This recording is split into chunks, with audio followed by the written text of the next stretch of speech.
Hello guys, magandang araw. For today's video magluluto tayo ng tinuwang isda guys. Napakasarap nito, sariwang-sariwa.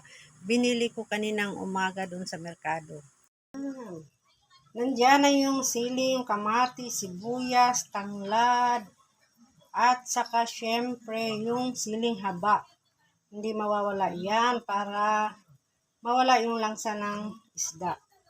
Tapos ngayon naman ay ilalagay natin yung malunggay guys para siya ay sumarap na. Para siyempre may gulay yung tinuwang isda natin.